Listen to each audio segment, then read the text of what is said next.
Hi friends, in this video I am going to explain GRE verbal scoring algorithm in detail, right? Now the takeaway from this video will be you will be knowing how many questions to attempt to write so that you will get to your desired score. That is one thing. And secondly, you can plan your preparation accordingly, right? So if you watch this video, you will be able to understand the importance of each section, right?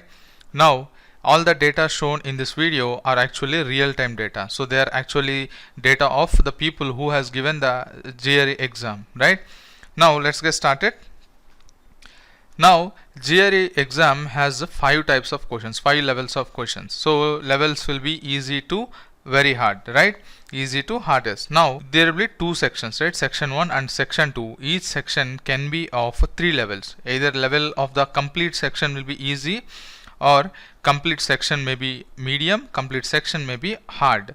Now you know GRE exam is a sectional based adaptive test, right? So all the section, entire section, if you're taking section 1, your section 1 will always be of medium level, right? So as I told you here, see this, your section can be medium, your section can be medium, easy or hard.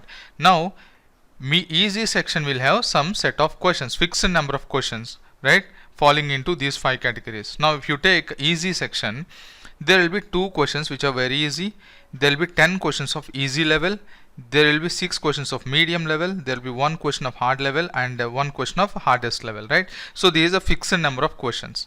Now if you take medium paper, if your section is of medium level, then very easy questions will be 0, and easy questions will be 5, medium questions will be 5, hard questions will be 10, and very hard questions will be 6, will be 4. Now if you take the hardest section, then if your section is completely hard, then you will have 1 easy, very easy question, 1 easy question, 1 medium question, and 6 hard questions, 11 hardest questions, right? Now always remember, your section 1 will always be of medium level, right? Now if you manage to score at least 13 questions correct out of 20, if you manage to score at least 13 questions correct, then your next level, next section is going to be hard. So your target should be this one. So in medium section you should score at least 13. So what you have to do is, this easy and medium you have to make them 100 out of 100, okay? 100% you have to answer them correctly. Then 10 you got here. Next out of 6 you can easily get 4 correct, right? Or at least 3 correct, and again from out of 4 at least 1 correct. So by that way at least you will be able to score more than 15 or 14, right? So you will end up getting harder section in section 2. Always try to get harder section in section 2. Why? Because harder questions will have more weightage, right? So even if you attempt less questions correct in harder section, you'll be your marks will be high. But if you get a easier section, and even if you score 100% in second section, your overall score will be bad, right? Now these are the data here. This is the data. Now see this, if you manage to score between 8 to 13, then you will end up getting medium section in section 2, right? Medium paper in section 2. That means your section 1 and section 2 are going to be of same level. Again, this is not going to benefit you too much, okay? If you want to land up in a high score, then you have to be in this range, at least 13 questions to be right in your first section. If you get less than 8 questions correct in your first section, then you are in a red zone. Your second section will be very easy, and even if you get 20 out of 20 questions correct in easy section, your score will be very poor, right? Now let us analyze the data given here.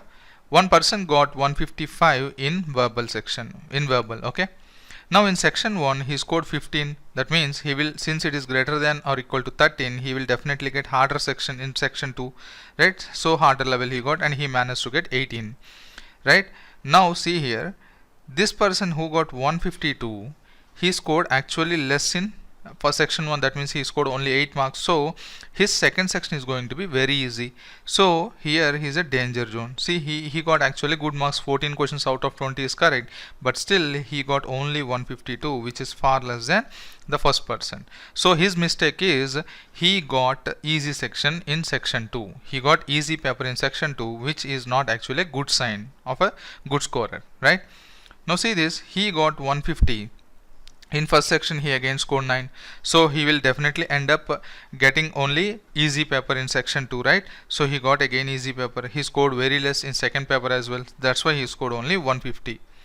Now this person who scored 170, look at his performance. In first section he scored 19, so definitely this is the hardest section. In section 2 this is the hardest paper, so in hard paper he again scored 18, so he got 170. Now in 161% he scored 14, and in second paper also he got 14, again he got good score. Third person 151% he got 9, that means he ended up getting easy paper, so easy paper also he performed 4, right? So 151 is a less score. Same here, 151 easy section, again he ended up getting 4. So what you have to understand from this is you have to be equally good in both the sections. So what you will do, your target is simple, to be in this range 160 to 165 in verbal. At least you should try getting 12 questions correct in both the sections, right? 12 questions in section 1, 12 questions in section 2. Or the best strategy will be score as many questions as possible correct in first section itself. If you manage to score 16 questions in first section correct, then at least you can relax in your second section, right? If not, at least you can try to score 12, you will be ending with a good score in verbal section. Now this one, you see, to get 165 to 170, definitely you should try to get 15 questions correct in both the sections. That way you will end up getting good scores in verbal as well. Now the continuation of this video should be this one. In this video I have explained clearly what are the resources should be used to get perfect scores in verbal as well, right? Get very good scores, you should definitely follow only these resources I have mentioned in this particular video, right? So please do watch this video as well, and I hope this is useful. Thank you.